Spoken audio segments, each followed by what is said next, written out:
আজকে রংপুরে আবু সাইদ নামে আমার ভাইকে যখন শহীদ করে দেওয়া হলো, তার মা চোখের পানি ফেলে কান্না করে করে বলছে, আমার ছেলেকে চাকরি দেবে না, দাও না, আমার দরকার নাই। আমার ছেলেকে তোমরা কেন গুলি করে হত্যা করলে? তার হাত কেটে নিতে পারতে, পা কেটে নিতে পারতে, তার কলিজায় কেন গুলি করে শহীদ করে দিলে? তার বোনটা কান্না করে করে বলতেছে, আমার ভাই তো ক্লাস 5-এ বৃত্তি পেয়েছে, 8ম শ্রেণীতে বৃত্তি পেয়েছে, মেধা তালিকায় তিনি বৃত্তি পায়, তা ভার্সিটিতে পড়াশোনা করে, টিউশনি করে করে টাকা পাঠায় বাড়িতে, যেই টাকাতে বাবা চলে, বৃদ্ধ মা চলে। ওই বাবা মার কান্নাসকে কে দেখবে? সন্তান মারা গেছে, মাও সহ্য করতে পারে না, মৃত সন্তানের মুখের মধ্যে ফু দিচ্ছে আর বারবার বলছিস, আমার সন্তান জেগে উঠবে, আমার সন্তান জেগে উঠবে।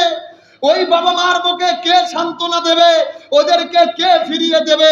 প্রশাসনের ভাইদেরকে বলবো, আপনারাও চাকরি বাঁচানোর জন্য করেন, করতে চান না, ওপর থেকে হুকুম আছে, আজকে আপনারা চাকরি বাঁচানোর জন্য করছেন। আমি বলবো না, নিরপরাধ মানুষের বুকে যদি গুলি চালাতে হয়, বিবেকের বিরুদ্ধে যদি কাজ করতে হয়, নিরপরাধ মানুষকে যদি হত্যা করতে হয়, প্রয়োজনে বন্দুক ছাড়েন, চাকরি ছাড়েন, পানের দোকানদারি করে খান, নিরপরাধ সন্তানদের বুকে গুলি চালাবেন না।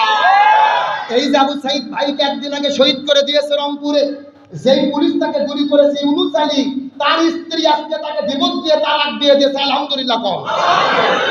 তার স্ত্রী বলতেছে, তুমি কেন গুলি করলে নিরপরাধ মানুষের উপরে? তার মানে আল্লাহ তাআলা শিক্ষা দিচ্ছে, ওয়া মাকারু ওয়া মাকার আল্লাহ আল্লাহু খায়রুল মাকিরিন। তারাও ষড়যন্ত্র করে, আল্লাহও কৌশল অবলম্বন করে। কার কৌশল বিজয়ী হবে? আল্লাহ। তুমি যে স্ত্রী সন্তানের ভালোর জন্য হুকুম তুমি পালন করে গুলি করেছো, তোমার স্ত্রী তোমাকে ডিভোর্স দিয়েছে, তালাক দিয়েছে, আল্লাহ তাআলা প্রমাণ করলো, ওমা আলান রাদান যিকরি ফাইন্না লাহু মাইশাতান দঙ্কা।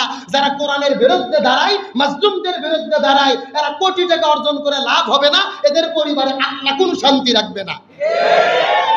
আজকে অন্যায় পথে চলতেছেন, ভাই বইয়ের ক্যান্সার হবে, না হলে ছেলের ক্যান্সার হবে, না হলে আপনার মেয়ে 4টে প্রেম করে ছাকা খেয়ে সুইসাইড করে মরবে। আল্লাহর কোরআনের কথা অন্যায় যারা করে, এদের কোনো শান্তি থাকে না। একটা কথা সুস্পষ্ট, ইমাম হুসাইনের কথা পরিষ্কার করে বলি, আজকে আমার দেশে, আমার সমাজে যারা মার খাচ্ছে, জীবন দিচ্ছে, শহীদ হচ্ছে, এরাই ইমাম হুসাইনের উত্তরসূরি। আর যারা জুলুম করতেছে, এরাই ইয়াজিদের উত্তরসূরি। এখন আপনাদেরকে সিদ্ধান্ত নিতে হবে, আপনারা কি ইমাম হুসাইনের পক্ষে থাকবেন নাকি ইয়াজিদের পক্ষে থাকবেন? এই সিদ্ধান্ত আপনাদের।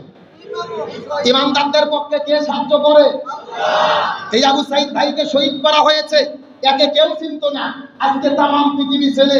রংপুরে একটা রাস্তার নাম করা হয়েছে আবু সাইদ চত্বর। আলহামদুলিল্লাহ কর। এমনকি রোকেয়া বিশ্ববিদ্যালয়ের গেটের নাম করা হয়েছে আবু সাইদ গেট। তার মানে বোঝা যাচ্ছে, যে দিনের জন্য হকের পক্ষে থেকে জীবন দেয়, তার সম্মানকে কে বৃদ্ধি করে?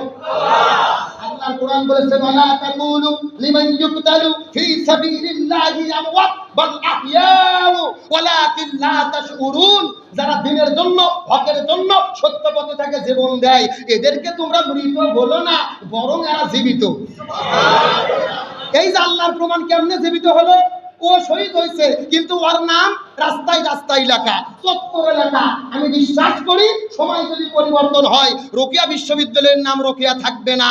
আল্লাহর রহমতে সময়ের পরিবর্তন হলে রোকেয়া বিশ্ববিদ্যালয়ের নাম আবু সাইদ বিশ্ববিদ্যালয় হবে ইনশাআল্লাহ। যুগে যুগে ইমানদারদেরকে সম্মানিত করেছে আল্লাহ। আমাদের ইমানের পক্ষে থাকার তৌফিক দিক, বলেন আমিন।